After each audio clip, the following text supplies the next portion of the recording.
salah satu sumber pendanaannya adalah melalui penerbitan surat berharga negara.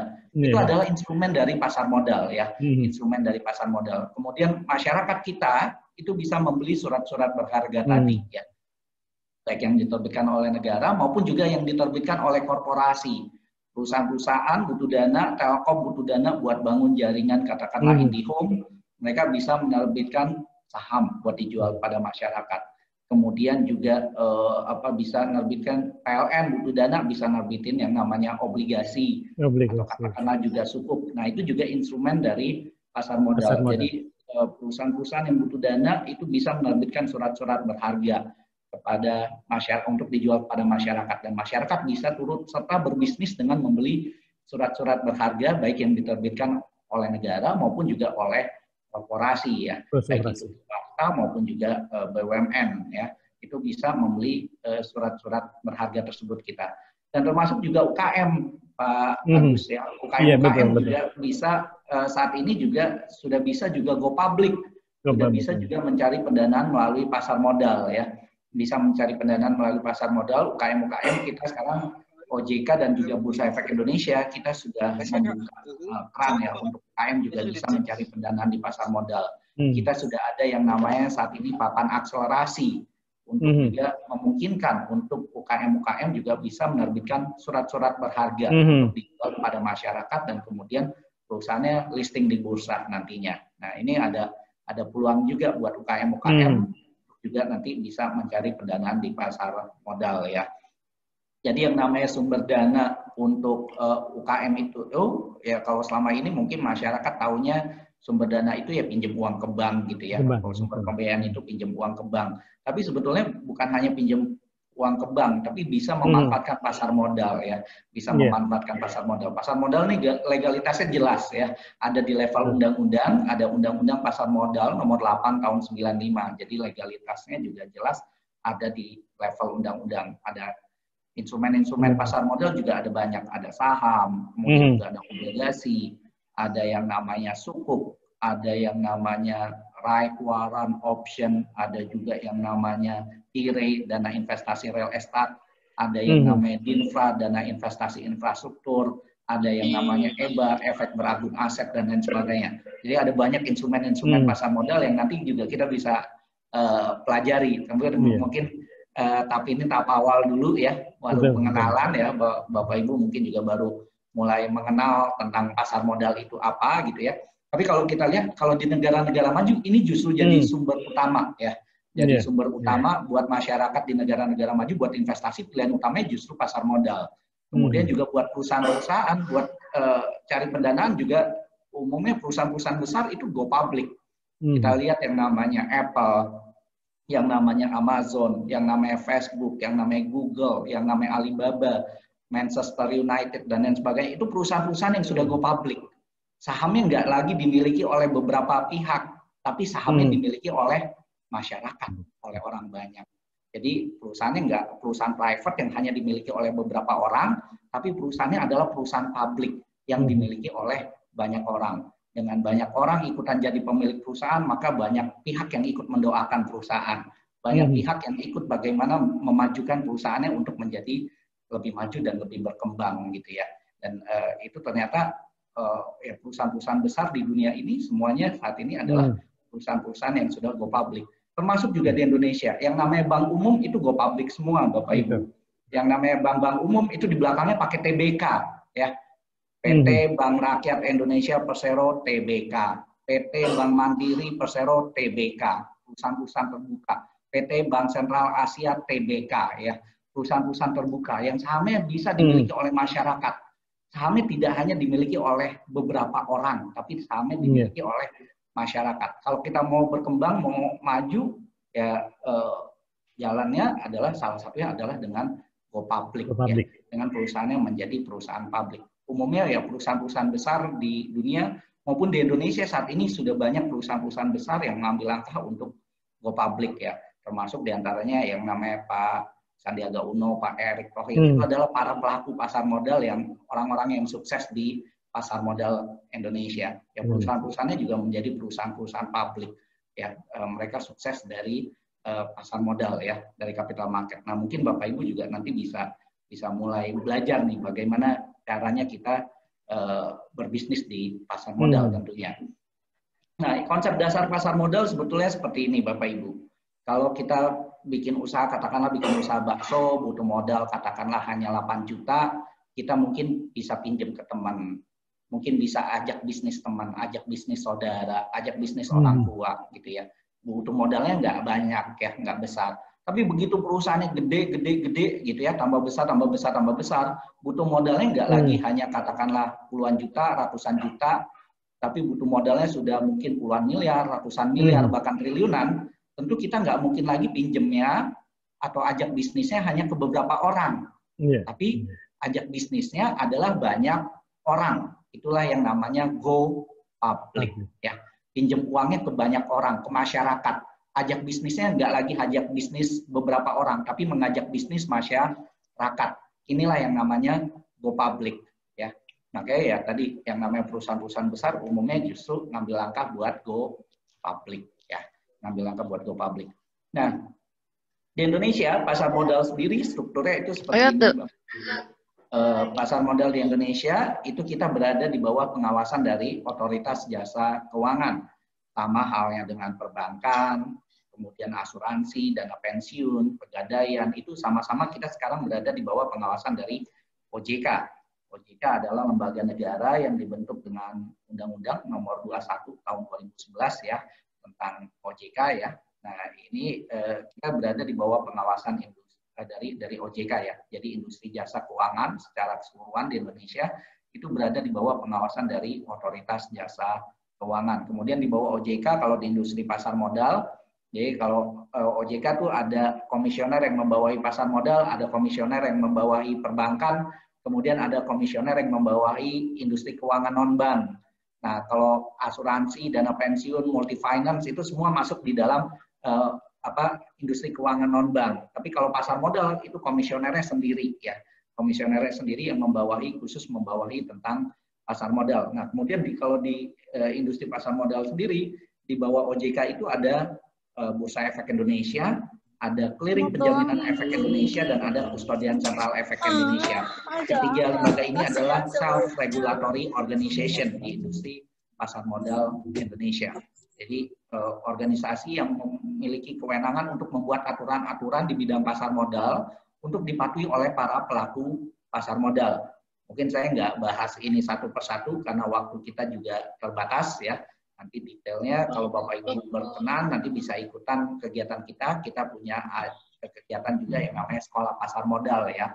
Sekolah Pasar Modal di Bursa Efek Indonesia itu free ya, gratis, dan kemudian Bapak Ibu juga nanti tinggal daftar sekarang Sekolah Pasar Modal online, tapi syaratnya harus buka rekening. Buka rekeningnya 100.000 dan 100.000 bukan uang hilang, 100.000 langsung praktek buat beli saham nanti. Jadi buat beli saham juga nggak butuh modal besar, katakanlah jutaan-jutaan, enggak. Tapi dengan 100.000 kita udah bisa buka rekening, kemudian 100.000 bukan uang hilang, tapi 100.000 langsung bisa buat saham, ya, bisa buat beli saham. Saham-sahamnya juga yang harganya dengan uang 100.000 kita bisa beli sahamnya. Atau katakanlah sahamnya Bank Jabar gitu ya. Sahamnya Bank Jabar harganya hanya Rp800 per lembar saham. Minimal kita beli saham itu satu lot. Satu lot itu 100 lembar.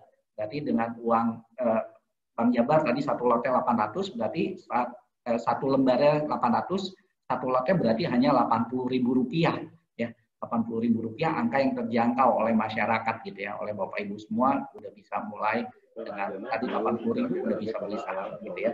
Nah, kemudian ini yang juga kita harus waspadai. Tadi pasar modal tempat bertemunya pihak yang butuh dana dengan pihak yang ingin berinvestasi pada instrumen finansial gitu ya. Nah, dalam kita investasi Bapak Ibu ingat hati-hati dengan juga di luar sana mungkin banyak pihak-pihak yang menawarkan ada penawaran-penawaran yang bodong. Jadi hal utama kalau kita mau investasi yang perlu kita perhatikan adalah masalah legalitasnya ya. Legalitasnya, legal ya. Jangan sampai kita investasi pada instrumen-instrumen yang ilegal ya. Nah, kemudian kita juga di Indonesia saat ini ada yang namanya Satgas Waspada Investasi, Satuan Tugas Waspada Investasi. Nah, sekretariatnya itu juga ada yang di OJK ya. OJK juga ada call center-nya tuh di 157. Bapak Ibu kalau ada pihak-pihak yang menawarkan suatu produk investasi, bisa tanya ke OJK, di kontak di OJK tuh 157, tinggal pencet aja 157, kemudian Bapak Ibu bisa tanya sama OJK, legal atau ilegal. Kalau OJK bilang ilegal ya jangan investasi ke sana. Kalau OJK bilang legal ya silakan Bapak Ibu investasi ke sana ya. Karena ya kita jangan sampai terjebak pada penawaran-penawaran investasi. Ya. Kemudian kalau kita ibaratkan sebuah mall ya, Bursa Efek Indonesia itu ibaratnya adalah pengelola mallnya. Kemudian pengelola mallnya Bursa Efek Indonesia, kemudian toko-tokonya adalah anggota bursa, ya, anggota bursa. Barang yang diperdagangkan di mall tersebut, kalau di pasar modal, yang diperdagangkannya adalah surat-surat berharga yang diterbitkan oleh emiten. Tadi ya, surat berharga yang diterbitkan, katakanlah obligasi yang diterbitkan oleh PLN, sukuk yang diterbitkan oleh negara, kemudian juga ada katakanlah juga saham yang diterbitkan oleh Bank BRI, sahamnya Telkom, sahamnya Indosat gitu ya. Nah, itu merupakan barang-barang yang diperdagangkan di pasar modal. Kemudian para pembelinya adalah para investor ya. Para pembeli adalah para investor. Kayaknya Bapak Ibu kalau ini di media kemarin di bisnis ini berapa waktu yang lalu, ini Bos Jarum juga bilang nih, kita tahu bahwa orang terkaya di Indonesia saat ini adalah berapa tahun terakhir ini adalah Michael Budi Hartono ya, itu adalah yang punya Jarum, dan dia bilang hampir 99% kekayaan Taipan itu berasal dari saham ya, karena yang namanya Sandiaga Uno ya, Pak Sandiaga Uno, kemudian juga Pak Erick Thohir segala macam itu adalah justru adalah Taipan juga yang berasal dari saham ya, karena mereka sukses di bisnisnya dan juga memanfaatkan pasar modal. Michael Budi Hartono ini sukses luar biasa karena dia melakukan beli saham, berinvestasi di saham BCA di sekitar tahun 2000-an ya. Dia membeli saham BCA di sekitar tahun 2000-an, dan kemudian harga saham BCA kalau kita lihat itu luar biasa, terbang tinggi ya. Perusahaannya tambah besar sekian tahun terakhir, wajar kalau misalkan harga sahamnya juga terbang tinggi juga gitu ya. Karena perusahaannya tambah besar, sama aja kayak kita investasi di sapi. Kalau sapinya tambah gemuk, maka harga sapinya naik tentunya. Demikian juga kalau kita investasi di perusahaan, kita beli saham perusahaan katakanlah BCA, BCA-nya tambah besar, otomatis kekayaan kita juga tambah meningkat. Ini yang dilakukan oleh Michael Budi Hartono, mereka beli saham BCA di sekitar tahun 2000-an, kemudian setelah dia beli BCA-nya, Bank BCA tambah besar, sehingga kekayaan dia tambah lama tambah meningkat. Jadi Michael Budi Hartono yang mengantarkan dia jadi orang terkaya nomor 1 di Indonesia, itu bukan dari Jarumnya, justru bukan dari rokok Jarum, tapi justru dari keputusan dia yang tepat untuk membeli saham BCA ya di sekitar tahun 2000-an. Nah, sekarang kita bicara saham. Bapak Ibu mungkin sudah sering dengar bahasa saham. Saham itu apa sih?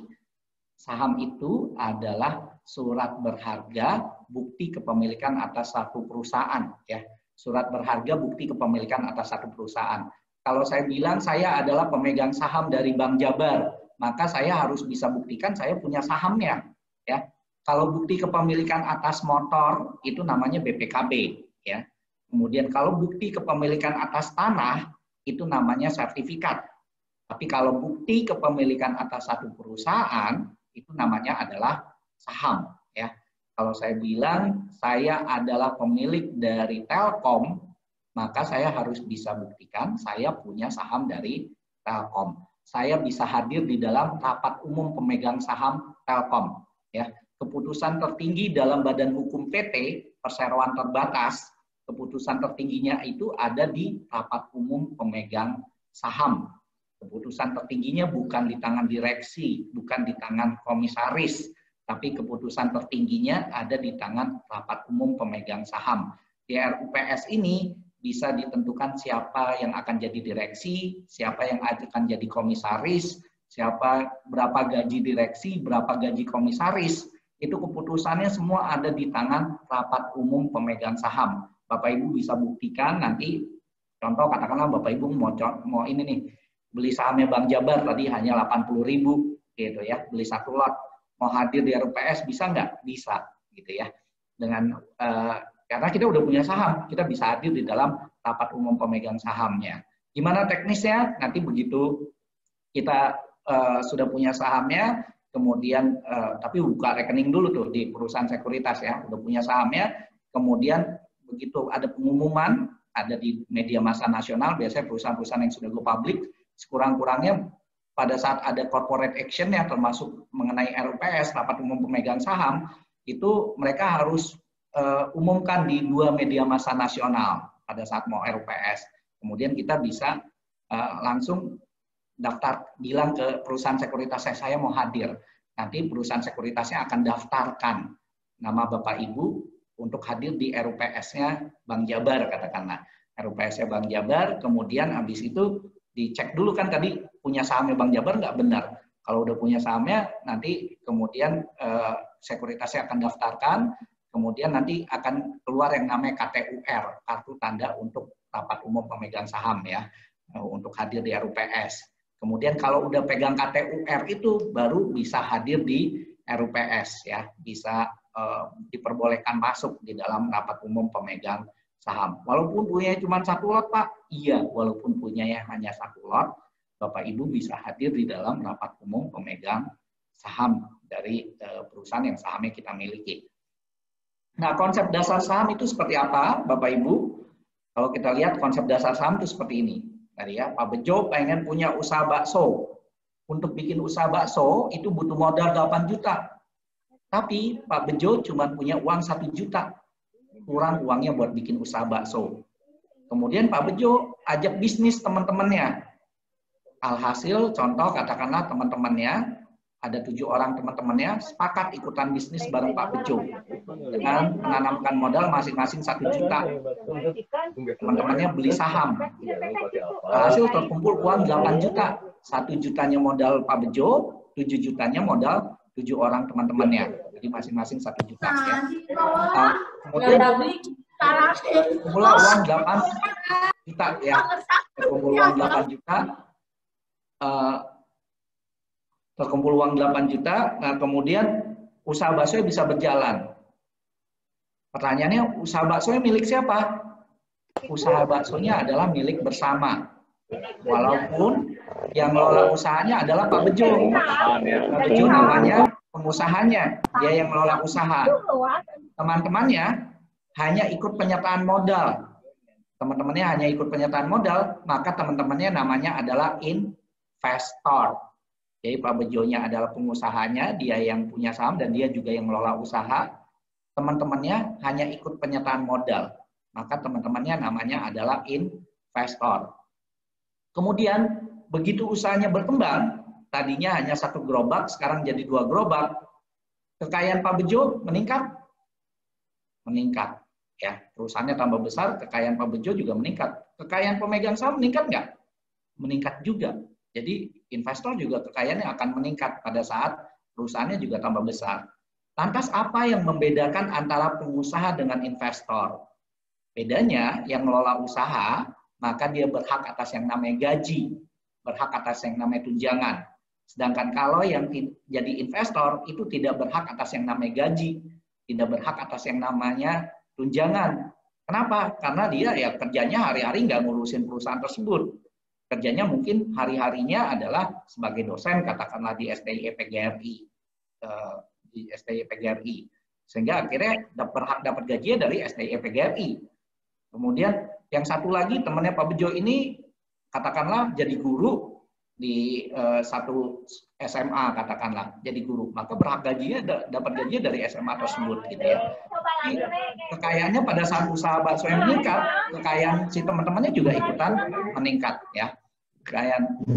Dan ternyata kalau kita mau kaya, kita harus punya bisnis, Bapak Ibu. Dan untuk punya bisnis, ternyata tidak harus kita sendiri yang ngelola, tapi bisa dengan cara ikutan bisnis bareng orang lain. Ikutan bisnis bareng teman kita, ikutan bisnis bareng saudara kita, atau ikutan bisnis bareng perusahaan-perusahaan yang sudah go public. Kita bisa ikutan bisnis bareng katakanlah Unilever, kita bisa ikutan bisnis bareng Bank BNI, bisa ikutan bisnis bareng Bank BTN, bareng Indofood, dan lain sebagainya. Saat ini ada 707 emiten, ya, 707 perusahaan tercatat di bursa yang sahamnya bisa dimiliki oleh masyarakat, bisa dimiliki oleh Bapak Ibu semua. Tapi selama ini kita hanya jadi konsumennya, ya. Bapak Ibu mungkin ini beberapa yang di layar Bapak Ibu ini adalah logo-logo dari beberapa perusahaan yang sudah go public, ya. Perusahaan-perusahaan yang sudah go public. Yang selama ini kita hanya jadi konsumennya. Kita nggak ikutan jadi pemilik perusahaannya. Bapak Ibu mungkin kenal yang namanya Kalbe Farma. Mungkin selama ini juga pernah minum obat ya Kalbe Farma gitu ya, yang diproduksi oleh Kalbe Farma. Mungkin kenal juga yang namanya Sido Muncul. Sido Muncul ini mungkin Bapak Ibu juga pernah minum yang namanya tolak angin gitu ya. Tapi kita hanya jadi konsumennya selama ini. Kemudian mungkin juga pakai motornya juga motor Honda, ya. Itu merupakan produksi dari Astra, ya, bukan agen tunggal pemegang mereknya di Indonesia adalah Astra, ya. Nah, kemudian kita hanya selama ini hanya jadi konsumennya. Padahal kita bisa ikutan juga jadi pemegang sahamnya, jadi pemilik perusahaannya. Kalau Bapak Ibu bikin satu usaha, tujuannya apa? Kalau kita bikin satu usaha, tujuannya pasti adalah meningkatkan kesejahteraan pemilik perusahaan, ya enggak? Meningkatkan kesejahteraan pemilik perusahaan. Pemilik perusahaan itu siapa? Adalah pemegang saham. Jadi kalau kesejahteraan kita ingin ditingkatkan oleh katakanlah manajemennya Bank BCA, kita bisa ikutan beli saham BCA. Kesejahteraan kita ingin ditingkatkan oleh manajemennya Bank BNI, kita bisa ikutan beli sahamnya Bank BNI.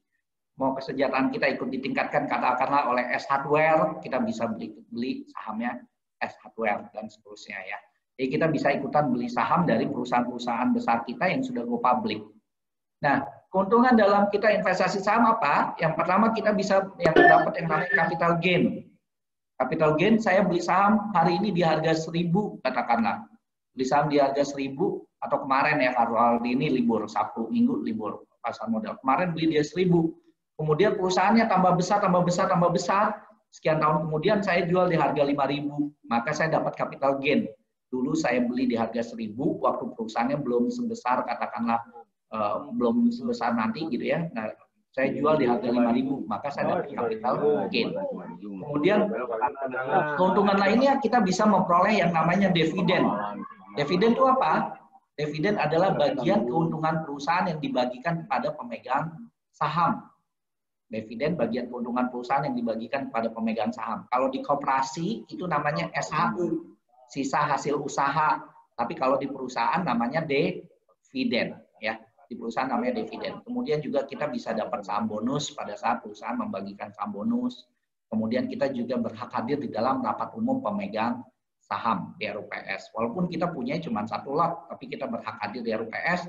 Kita berhak mendengarkan langsung dari manajemen bagaimana keputusan dari manajemen, ya, arah kebijakan perusahaan ke depannya seperti apa, laporan kinerja dari perusahaan seperti apa, itu kita bisa dengarkan langsung di dalam rapat umum pemegang saham, ya Bapak Ibu. Tapi saham itu juga ada resiko, sama kayak kita punya bisnis sendiri gitu ya, tentu ada resikonya. Resikonya perusahaan tadi bisa tambah besar, ya, sama kayak sapi tadi bisa tambah gemuk. Tapi sebaliknya perusahaan juga bisa rugi, ya. Kemudian perusahaannya asetnya mengecil, sama dengan kayak misalkan sapi, sapinya bisa tambah gemuk, tapi sapinya juga kalau sakit-sakitan sapinya bisa tambah kurus gitu ya. Nah, contoh saya beli saham di harga 1.000, kemudian setelah saya beli perusahaannya kinerjanya malah jelek, malah rugi. Kemudian saya jual di harga 800. Maka saya memperoleh yang namanya capital loss, rugi. Beli di 1.000, jual di 800, capital loss.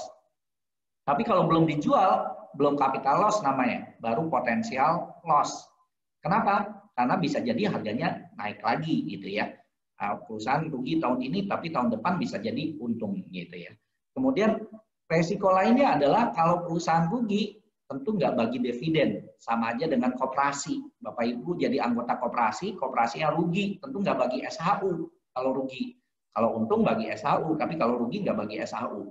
Tapi resiko yang terburuk adalah kalau sampai usahanya pailit, usahanya bangkrut, Sama kayak kita bikin rumah makan, ada resiko kemungkinan rumah makannya juga bisa bangkrut gitu ya. Ini resiko terburuk kalau kita investasi di saham. Tapi tentu yang namanya kita investasi, yang namanya katakanlah kita juga berbisnis, tentu tidak ada yang namanya pengusaha, tidak ada yang namanya investor dimanapun yang pengen punya cita-cita bangkrut ya. Tentu semuanya ingin jadi pengusaha sukses. Tentu untuk itu makanya kita nggak main asal buka bisnis. Kita tidak main asal beli saham. Tentu kita harus pelajari dulu perusahaan yang mau dibeli. Ya, Bapak Ibu, kami tidak mengajak Bapak Ibu buat spekulasi, tapi mengajak Bapak Ibu buat investasi. Spekulasi itu apa? Spekulasi itu when you buy something without adequate research. Ketika kita membeli sesuatu tanpa riset yang memadai, maka kita sedang berspekulasi. Tentu kalau kita mau beli saham, kita harus tahu dulu perusahaan yang mau dibeli. Tidak main asal beli ya. Kita tidak beli kucing dalam karung. Kita harus pelajari dulu perusahaan yang mau dibeli. Bapak Ibu mau beli saham Indofood, Bapak Ibu pelajari dulu Indofood itu. Indofood itu produknya apa? Oh, produknya Indomie. Indofood penjualannya meningkat nggak dari tahun ke tahun? Kita pelajari laporan keuangannya, kinerja perusahaannya kita pelajari. Kemudian prospeknya ke depan, 5-10 tahun yang akan datang, kira-kira Indofood bakalan bangkrut nggak? Penjualan Indomie bakalan turun atau tidak? Itu kita pelajari. Atau penjualan Indomie akan meningkat ke depannya. Ya, ini yang kita pelajari. Dengan kondisi pandemi sekarang, apakah penjualan Indomie menurun atau justru orang lebih banyak makan Indomie pada saat lagi pandemi? Itu kita harus pelajari dulu. Tidak main asal beli. Ya. Kita nggak main asal beli. Kita pelajari dulu perusahaannya. Pelajari bisnis dari perusahaannya. Baru kita beli sahamnya. Ya. Jangan main asal beli. Kita nggak tahu perusahaan apa, kita main asal beli. Ikutan aja kata orang. Padahal kita nggak tahu perusahaannya, bisnisnya apa. Kita harus pelajari dulu. Cari tahu dulu. Cari ilmunya dulu. Jadi mesti banyak. Ternyata yang namanya semua, kalau kita lihat di daftar orang terkaya di berbagai negara, itu isinya adalah para pengusaha dan para investor, orang-orang yang punya bisnis, orang-orang yang punya perusahaan, ya, baik itu sebagai pengusaha maupun sebagai investor. Itu yang mengisi daftar orang terkaya di dunia. Tapi bedanya, Bapak Ibu bisa bedakan antara pengusaha sukses, investor sukses dengan pengusaha gagal, investor gagal. Apa yang membedakan antara pengusaha sukses, investor sukses dengan pengusaha gagal, investor gagal?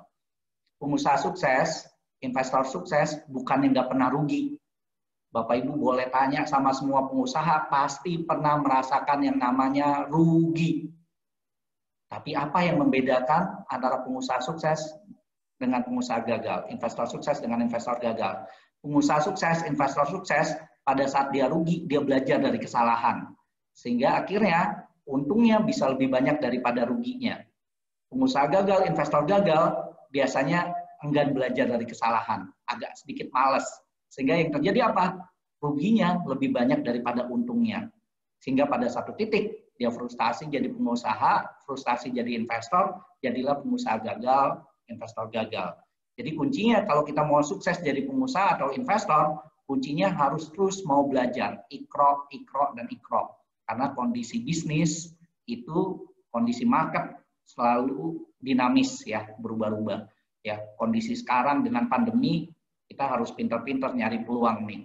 Peluang apa? Bagaimana caranya bisnis kita bisa memperoleh keuntungan tentunya. Bisnis-bisnis apa yang memperoleh keuntungan? Mungkin banyak bisnis juga yang lagi down kondisi sekarang. Tapi ternyata ada bisnis-bisnis justru yang malah tetap bisa eksis, bahkan malah tumbuh ya kinerjanya. Nah, jadi kita bisa lihat mana bisnis-bisnis yang punya prospek bagus dan pada saat pandemi sekarang, dan mungkin setelah pandemi bisnis-bisnis apa yang prospeknya lebih bagus. Kita bisa ikutan bisnis bareng orang tersebut kalau katakanlah kita nggak bisa ngelola sendiri bisnisnya. Kita bisa ikutan bisnis bareng orang lain yang memang sudah punya keahliannya.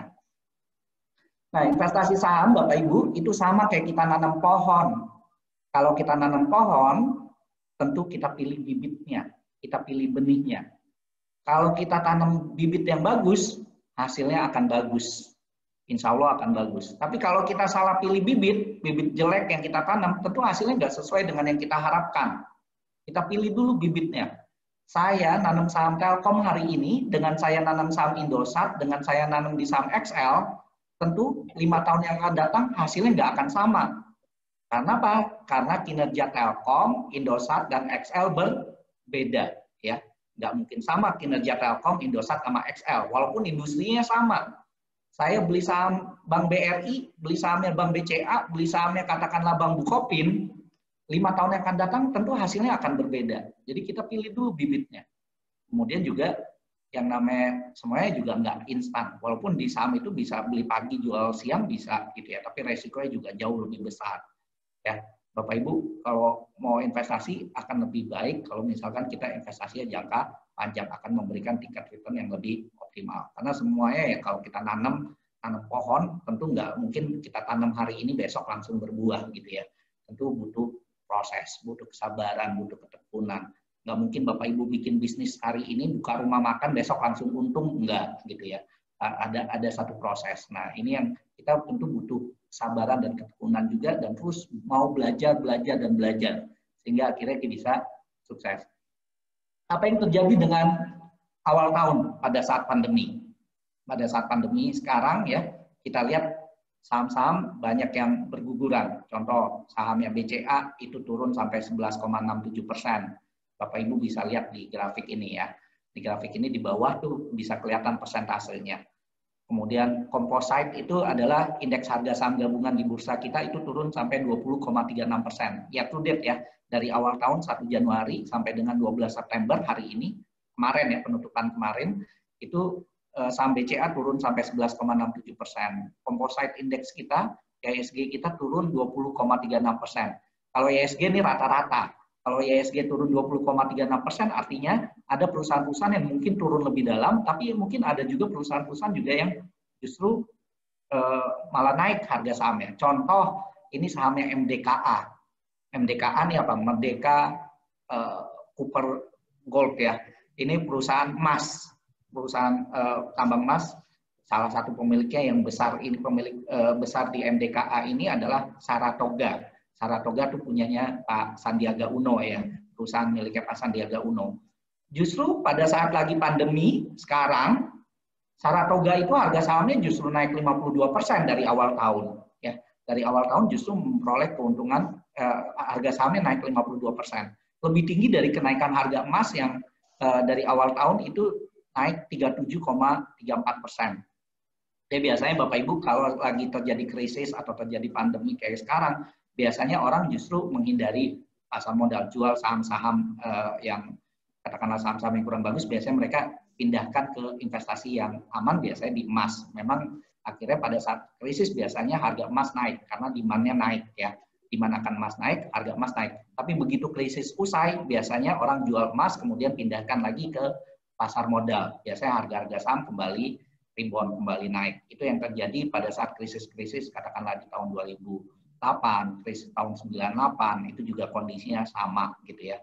Kondisinya sama, biasanya orang justru pindahkan saham-sahamnya, jual saham-sahamnya, akhirnya supply di pasar modal, jual supply-nya tinggi, maka harganya akan turun ya. Demand akan emas biasanya naik. Tapi begitu selesai krisis, biasanya pada saat ekonomi sudah membaik, biasanya orang pindahkan kembali, jual emasnya, pindahkan ke saham.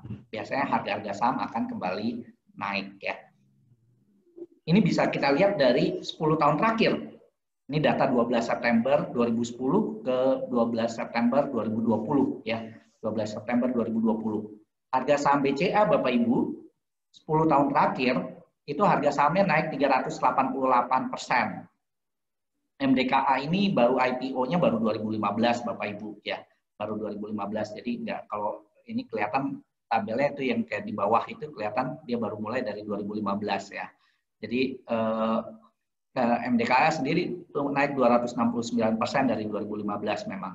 Kemudian gold, emas, harga emas 10 tahun terakhir itu naik 158,68%. Artinya apa? Harga saham BCA tumbuh 2 kali lipat daripada pertumbuhan harga emas. Harga saham BRI juga tumbuh lebih tinggi daripada pertumbuhan harga emas. Ini baru dari kenaikan harga sahamnya Bapak Ibu, belum dividennya loh. Dividen yang dibagikan kepada para pemegang sahamnya. Kalau kita tarik garis yang lebih panjang lagi dari 2005 ke 2020, harga saham BCA itu naik 1.551%, BRI tumbuh 1.081%, harga emas naik 529%. Artinya harga saham BCA tumbuh 3 kali lipat lebih tinggi daripada pertumbuhan harga emas. Tapi selama ini orang tahunya mungkin hanya investasi di emas. Padahal kita bisa investasi pada perusahaan-perusahaan besar kita yang punya prospek yang bagus. Sekali lagi tadi 1.551% itu baru dari kenaikan harga sahamnya, belum dividennya loh Bapak Ibu. Belum dividennya yang dibagikan pada para pemegang saham setiap tahunnya pada saat perusahaannya untung. Nah, ini fotonya di belakang ini adalah investor terkaya di dunia, Bapak Ibu, investor saham tersukses di dunia, Warren Buffett ya, sempat jadi orang terkaya nomor 1 di dunia sebelum dia hibahkan 50% kekayaannya. Kayanya dari mana Warren Buffett? Dari investasi saham ya. Sekarang dia orang terkaya nomor 3 di dunia ya, nomor 3 di dunia, dan dia mulai investasi saham sejak usia 11 tahun. Dan dia bilang, saya telat kenal saham di usia 11 tahun. Andaikan saya kenal lebih dulu, mungkin kekayaan saya bisa jauh lebih tinggi lagi. Di dunia. Jadi Bapak Ibu, kami mengajak Bapak Ibu, yuk nabung saham. Mari kita ikut serta membeli perusahaan-perusahaan besar kita yang punya prospek yang bagus. Sayang kalau misalkan perusahaan-perusahaan besar kita, sahamnya tidak dimiliki oleh masyarakat kita. Alhamdulillah juga sekarang jumlah investor domestik kita terus meningkat. Kalau waktu 2015, kepemilikan dari seluruh perusahaan di Bursa Efek Indonesia, 63% itu dikuasai asing, 63,79%. Tapi alhamdulillah sekarang foreign-nya udah jauh lebih turun gitu ya. Sudah jauh lebih turun, bahkan komposisi sekarang itu domestiknya lebih tinggi ya. Per bulan September ini domestiknya lebih tinggi, sudah 51% domestiknya ya. Foreign-nya sekitar 48, sekian persen ya. Sudah lebih banyak domestiknya dibandingkan dengan foreign investornya. Ke depan kita berharap jumlah investor kita bisa lebih tinggi. Saya mau coba tunjukkan Bapak Ibu satu saham yang tadi juga saya ajak juga Bapak Ibu juga ada door prize ya untuk siapa yang ingin investasi saham yang punya buka rekening ya, ada door prize hari ini untuk 10 orang ya, tadi sudah diumumkan oleh MC, 10 orang tapi yang punya rekening BRI. Kenapa BRI? Karena kebetulan kita disupport oleh, bantu oleh Dana Reksa Sekuritas. Dana Reksa Sekuritas itu BUMN ya, tapi mayoritas pemegang sahamnya sekarang Bank BRI. Dan kalau buka, soalnya kalau kita udah punya rekening BRI, buka rekening sahamnya dengan Dana Reksa, 1 hari bisa selesai, 1 hari bisa jadi. Makanya kenapa kita ajak yang sudah punya rekening BRI dan follow IG kita, Instagram kita yang tercepat ya, 10 orang tercepat yang follow IG kita, dan kemudian nanti di foto ya, screenshot memang udah follow IG dari bursa, kemudian nanti dikirimkan screenshotnya ke nomornya, nanti panitia mungkin akan sampaikan ya ke nomor mana, screenshotnya siapa yang 10 tercepat nanti akan dapat saldo langsung untuk investasi saham sebanyak 100.000. 100.000 langsung bisa digunakan untuk beli saham ya. Nah ini saya mau tunjukkan. Saya mohon sebentar ya Bapak Ibu.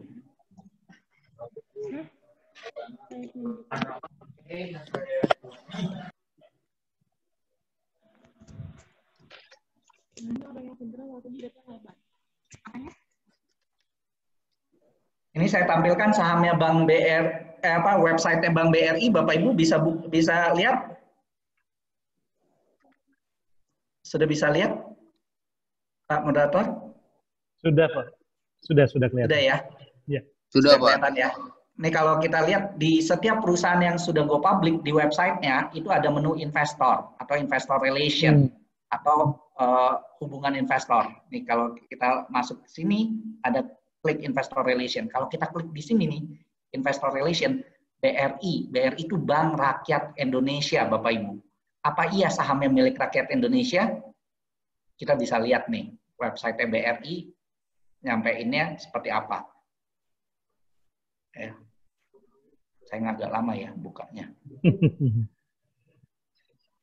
Atau Bapak Ibu bisa sambil buka juga di ini ya, di HP Bapak Ibu ya, di gadgetnya, website BRI, bri.co.id, kemudian ambil menu investor. Di investor itu Bapak Ibu ambil menu investor relation ya, ambil menu investor relation, kemudian di situ Bapak Ibu nanti ambil stock information, stock bond information. Di stock bond information Bapak Ibu ambil shareholder di sana, ambil di shareholder, kemudian nanti di shareholder itu Bapak Ibu bisa lihat kepemilikan saham BRI. BRI itu 56,75% sahamnya betul milik pemerintah. Tapi 43,25% sisanya itu sudah dijual kepada publik, dijual pada masyarakat ya. Sudah dijual pada masyarakat. Dari 43,25% yang dijual kepada masyarakat, berapa persen dikuasai oleh asing Bapak sekarang?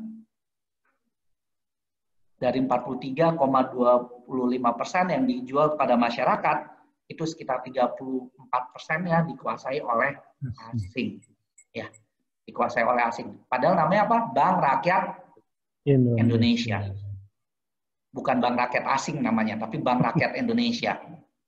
Tapi begitu perusahaannya untung, ini bank dengan laba bersih terbesar di Indonesia di tahun 2019, 2018, 2017, sekian tahun terakhir, bank dengan laba bersih terbesar di Indonesia adalah BRI.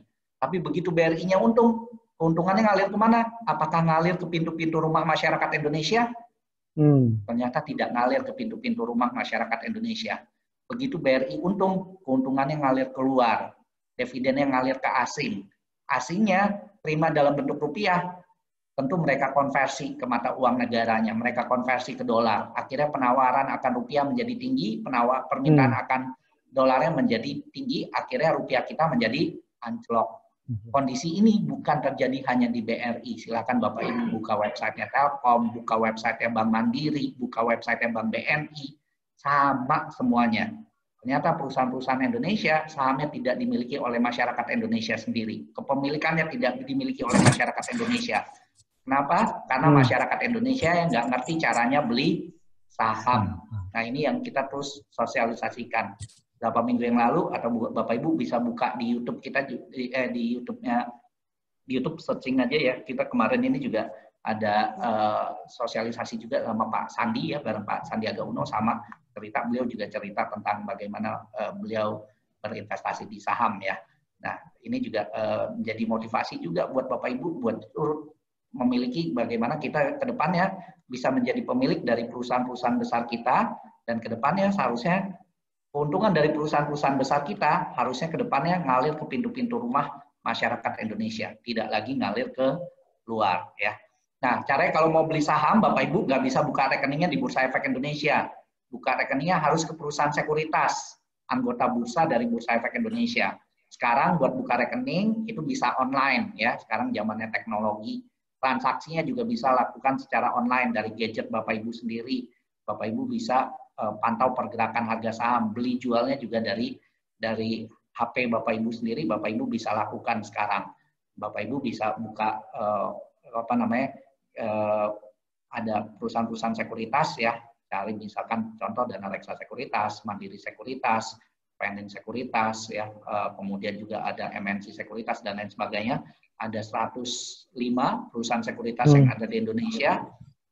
Bapak Ibu bisa buka rekening di sana. Sinarmas juga ada Sinarmas Sekuritas juga ya.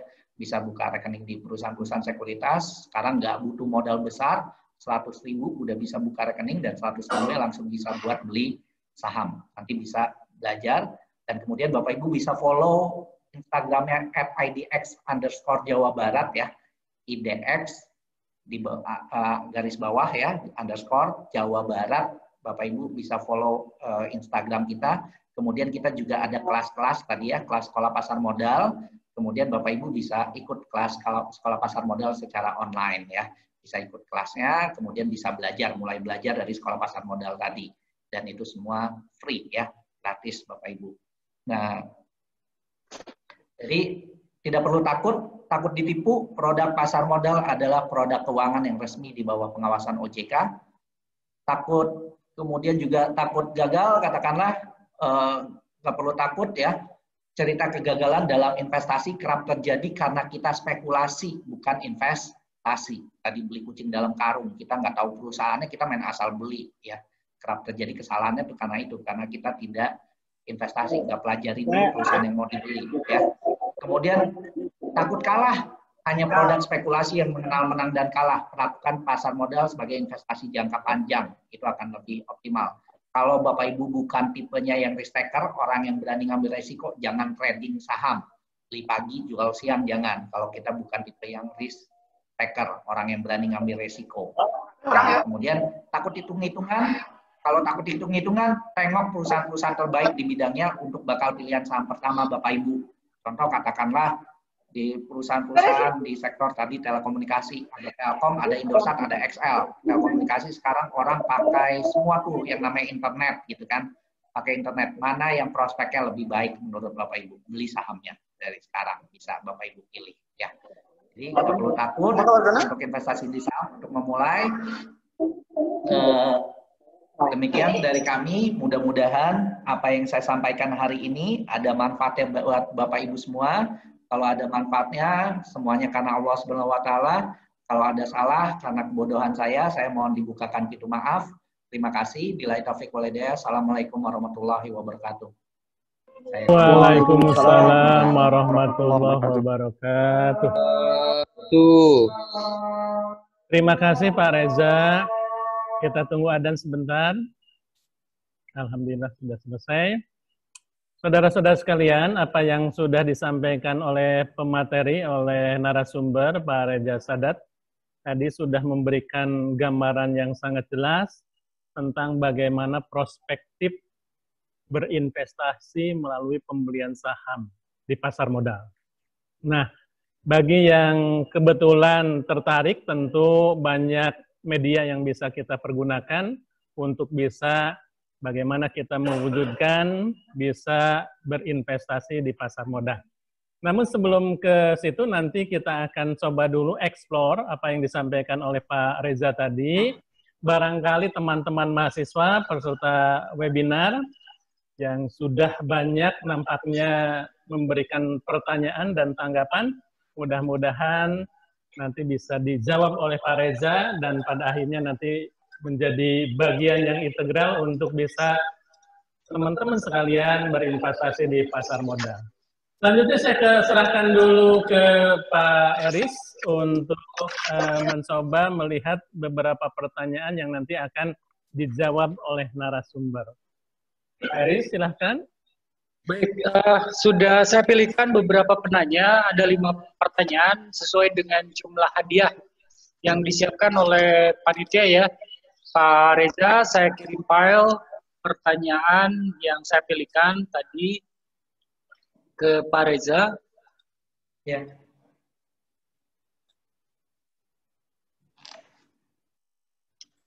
Sebentar, Pak Reza. Saya kirim file.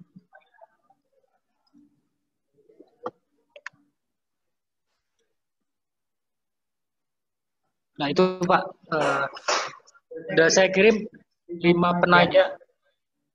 5 penanya ya Pak, siap Pak. Ya, coba ada 5 pertanyaan di situ. Terima kasih. Mangga Pak. Izin saya buka dulu ya Pak. Ini ternyata silakan. Harus di...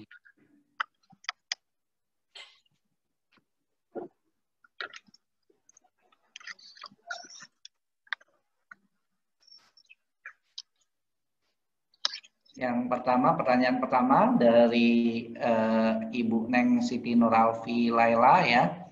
Apakah ada prestasi atau hasil yang telah dicapai OJK terkait kasus insider trading dalam pasar modal di Indonesia?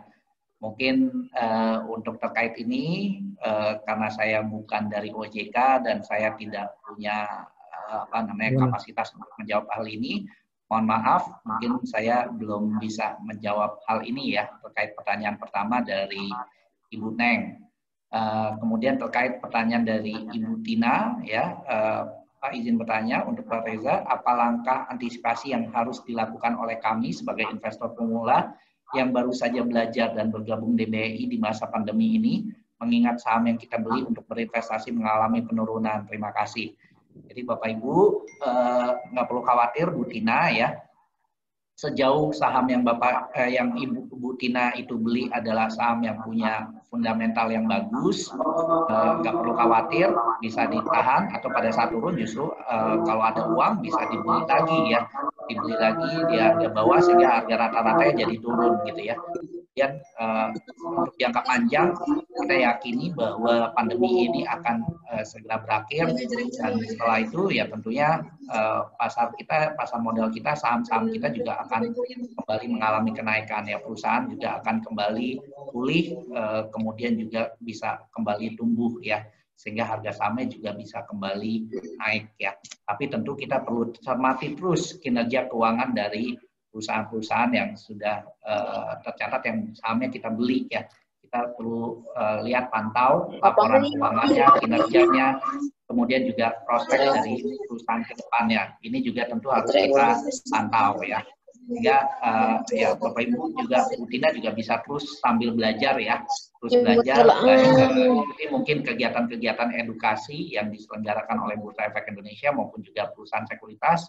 Kemudian juga bisa juga dengan melalui buku-buku, banyak buku yang bisa kita pelajari terkait bagaimana menganalisa satu saham ya. Jadi nggak perlu khawatir, bahwa kita yakin bahwa pandemi ini akan berlalu ya, akan bisa usai. Kemudian setelah itu juga harga-harga saham dari perusahaan-perusahaan juga akan kembali naik ya. Nah kemudian terkait dari pertanyaan dari Bu Anissa ya, apa ada akibatnya bila dividen tidak diambil oleh pemegang saham dalam jangka waktu yang lama? Apakah akan berubah menjadi milik perusahaan? Enggak, tetap jadi miliknya dari pemegang saham yang sebagai yang berhak tentunya ya. Jadi kalau dividen sekarang ini ya langsung masuk ke rekeningnya RDN-nya Bapak Ibu semua. Jadi begitu buka rekening, kita kan dibukakan dua rekening, ada dua form yang kita isi. Ada pembukaan rekening bank, walaupun kita udah punya rekening bank, akan dibukakan rekening bank yang baru. Tapi rekening bank yang baru ini khusus untuk transaksi saham, namanya rekening dana nasabah. Kemudian yang satu lagi rekening efek gitu ya. Nah nanti kalau misalkan terkait dengan dividen, ini akan transfer ke RDN-nya, rekening dana nasabah, atau bisa jadi di form pengisian pada saat buka rekening, Bapak Ibu ada pilihan. Pada saat dividen, Bapak Ibu terima dividen, mau ditransfer ke rekening dana nasabah atau ke rekening reguler yang dilampirkan pada saat kita buka rekening awal Bapak Ibu semua. Nah itu masuk langsung ke sana. Mungkin ini kalau dulu memang dividen nggak ditransfer ke rekening bank ya, ke rekening bank investor, tapi diambil langsung. Ini mungkin kalau Bu Anissa mungkin dulu punya saham udah lama gitu ya, sebelum masa RDN ini berlaku ya. Kalau dulu memang kita ambil gitu ya, tapi kalau sebetulnya dividennya nggak akan hilang, Ibu tetap berhak atas dividen tersebut ya. Ibu bisa hubungi ke pihak di BAE ya, Biro Administrasi Efek dari Emiten. Ya, kalau Bapak Bu Anissa katakanlah punya saham yang dulu-dulu gitu ya, yang dividennya nggak ditransfer ke rekening kita, Ibu bisa hubungi BAE dari emitennya. Katakanlah emitennya apa? Telkom. Bapak Ibu bisa cek tuh, ke searching aja di Google, Biro Administrasi Efeknya Telkom apa. Nanti ada nomor BAE-nya, kita bisa telepon ke BAE tersebut. Atau kalau Ibu udah punya rekening di perusahaan sekuritas, nanti bisa minta bantuan dari perusahaan sekuritasnya untuk proses dividennya. Ibu bisa buka rekening ke perusahaan sekuritas, nanti perusahaan sekuritasnya yang akan bantu ya untuk mengambil dividen-dividen Ibu yang selama ini mungkin udah numpuk tuh apa. Jadi nggak akan hilang, tidak akan hilang karena itu hak dari Bu Anissa ya. Kalau dulu-dulu udah ada dividen gitu ya. Nah kemudian terkait dengan pertanyaan dari Pak Brian ya, bagaimana membedakan investasi legal dengan investasi bodong, dan apakah kalau berinvestasi di pandemi ini dapat menguntungkan? Ya, jadi kalau legal tadi ciri-cirinya, investasi yang legal itu ciri-cirinya legal gitu ya, legalitasnya jelas. Itu katakanlah kalau pasar modal legalitasnya ada di Undang-Undang Pasar Modal Nomor 8 Tahun 95. perbankan juga ada legalitasnya di undang-undang gitu ya.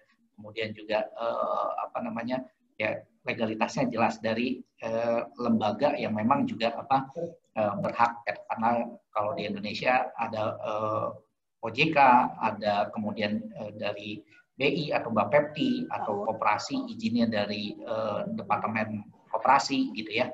Izinnya jelas dari lembaga yang berwenang. Kemudian juga yang kedua adalah logis ya. Logisnya apa? Tidak menjanjikan hasil pasti. Itu hati-hati. Kalau sudah menjanjikan hasil pasti, untungnya gede tapi pasti, nah itu hati-hati. Bilangnya nggak ada resiko, Bapak Ibu harus hati-hati. Dia bilang ini pasti untung 10% sebulan, nggak mungkin rugi, pasti untung. Nah itu hati-hati. Jadi udah nggak logis tuh, pasti untung. Yang namanya kalau bisnis kita ada kemungkinan untung, tapi juga ada resiko. Kita buka usaha sendiri pasti ada kemungkinan untung, tapi juga ada resiko bisa rugi. Jadi tidak ada yang pasti gitu ya. Jadi kalau udah bilang pasti untung, nah itu salah satu ciri dari investasi bodong ya. Dan kemudian apakah kalau investasi saat pandemi ini dapat menguntungkan? Ya, di balik kesulitan ada kemudahan ya. Di balik kesulitan ada kemudahan. Jadi kalau sebetulnya pada saat lagi kondisi pandemi ini ada peluang juga sebetulnya buat kita bisa memperoleh keuntungan yang cukup baik gitu ya. Contoh katakanlah pada saat kondisi krisis di tahun 2008, Bapak Ibu. 2008 pada saat itu terjadi subprime mortgage di Amerika yang akhirnya juga memukul ekonomi di berbagai negara, termasuk ekonomi Indonesia di tahun 2008 juga luar biasa terpukul. Harga-harga saham kita juga anjlok ya. Bahkan inflasi di tahun 2008 juga cukup tinggi pada saat itu ya. Kemudian ekonomi kita juga ikutan terpukul pada saat itu. 2008 IHSG kita Januari 2008 itu di 2.800. Oktober 2008 turun sampai 1.111 ya. Harga saham Astra di Januari 2008 itu harga saham Astra itu di 28.000. Oktober 2008 harga saham Astra turun sampai 6.600. Turun sampai 6.600. Jauh dalam ya, dari 28.000 ke 6.600. Turun jauh gitu ya. Nah, posisi harga saham Astra di 6.600 di Oktober 2008 sebetulnya itu harganya under value. Harga sahamnya under value ya. Harga saham Astra Bapak Ibu, kalau Bapak Ibu tahu, harga saham Astra di Oktober 2010 itu harga saham Astra naik dari 6.600 ke 66.000. Kenapa? Karena pada saat 2008 indeks kita itu turun sampai 50% karena subprime mortgage. 2009 investor melihat bahwa Indonesia ternyata tidak terdampak oleh subprime mortgage, sehingga akhirnya investor asing rame-rame masuk pasca pemilu pada saat itu. Pada saat itu pemilu kita lancar, kemudian investor kembali masuk ya, kembali memilih perusahaan-perusahaan kita yang under value, nilainya di bawah nilai sebenarnya dari perusahaan, termasuk diantaranya Astra.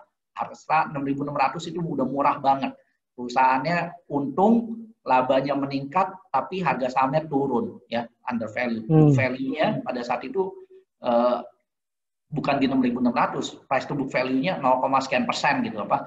Jadi harganya udah murah banget gitu apa, harga saham Astra.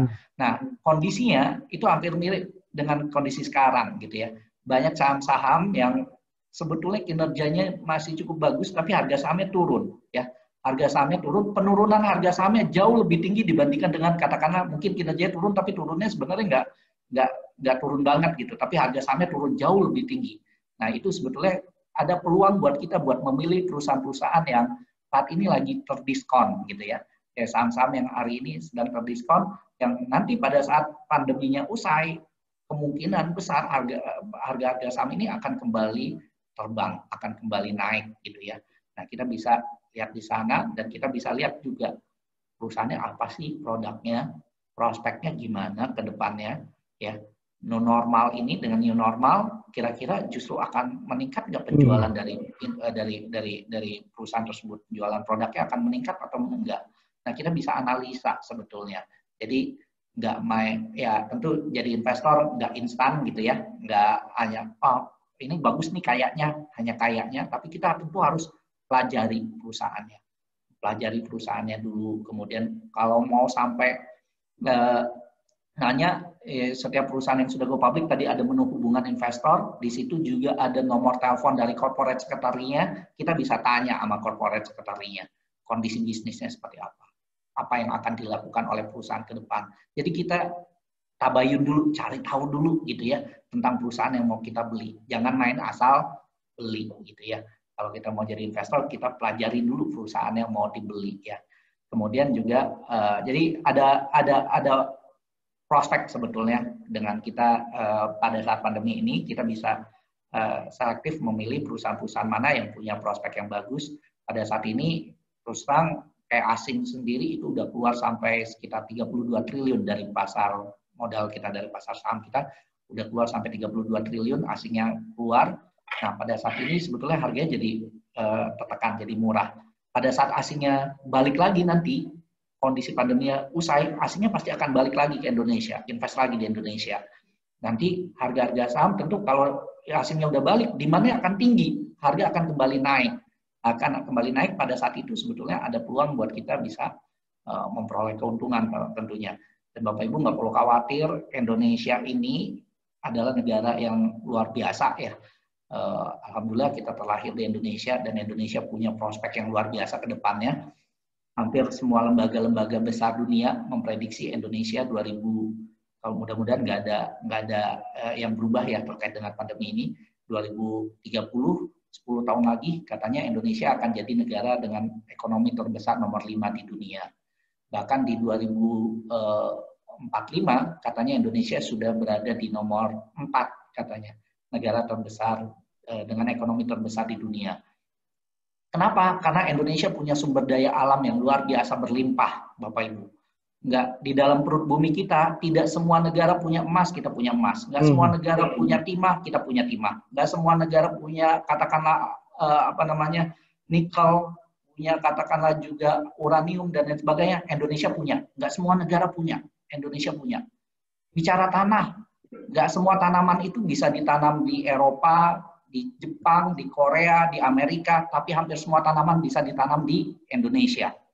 Bahkan nanti kalau katakanlah di perut bumi itu minyak itu habis, sumber energi itu berasal dari bioenergi, dari tanah tumbuh-tumbuhan, dan itu bisa ditanamnya di mana? Di Indonesia, gitu ya. Bisa ditanam di Indonesia. Makanya banyak negara yang pengen Indonesia. Di Indonesia itu lempar tongkat aja jadi di tanaman katanya, subur banget gitu apa. Bicara laut kita luar biasa luas. Dan di dalam laut itu kekayaannya juga luar biasa banyak. Tapi belum kita olah secara optimal. Hasil laut kita masih kalah sama Thailand yang laut besar lautnya lautannya 1/6 dari kita. Tapi kita masih kalah. Nah, sebetulnya potensi kita luar biasa besar. Bicara alam kita luar biasa indah. Nggak semua negara punya alam seindah Indonesia. Potensi pariwisata kita dahsyat gitu ya. Kita punya potensi yang luar biasa. Dan bicara SDM kita jumlahnya banyak, 270 juta ya, hampir 270 juta.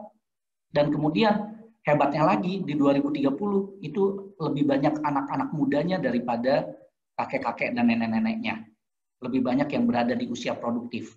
Dan hebatnya lagi sudah pada pintar-pintar, sudah pada lulus perguruan tinggi. Kalau dulu mungkin banyak yang masih belum lulus SD, masih banyak yang belum lulus SMP.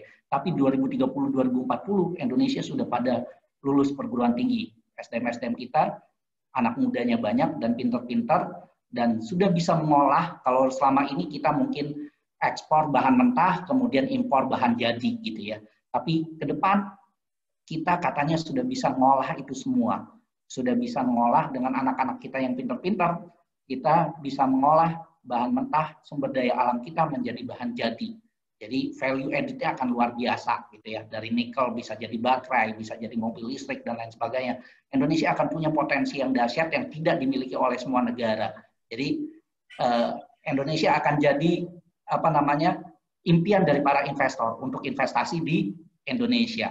Jadi kenapa masyarakat kita justru tidak berinvestasi di perusahaan-perusahaan besar kita, mungkin juga yang punya prospek yang bagus. Optimis Bapak Ibu, optimis teman-teman semuanya bahwa kita ke depan akan jadi negara besar, dan pada saat negara kita jadi negara besar, seharusnya yang jadi tuan rumah adalah masyarakat kita sendiri. Seharusnya keuntungan dari perusahaan-perusahaan besar kita ngalir ke pintu-pintu rumah masyarakat kita, tidak ngalir ke luar gitu ya. keuntungan dari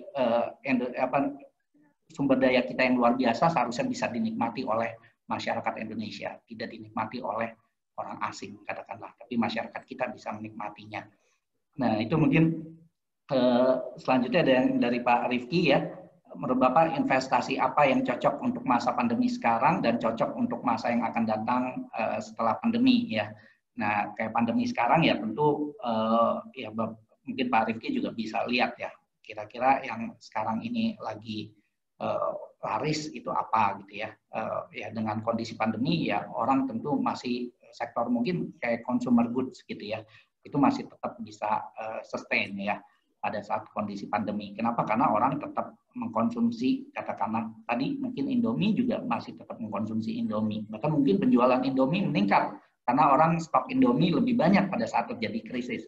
Itu salah satu contoh katakanlah. Atau juga mungkin perusahaan consumer goods lain katakanlah juga mungkin juga tetap masih mandi tetap nggak mungkin berkurang mandinya pada saat krisis gitu ya. Pada saat krisis kita masih tetap sikat giginya tetap katakanlah juga masih pakai merek tertentu gitu ya, masih tetap masih tetap sikat gigi dan kemudian juga penjualannya nggak turun ya, mungkin sektor-sektor seperti itu. Kemudian juga kondisi sekarang mungkin orang banyak yang melakukan secara daring ya, sekarang ini banyak kita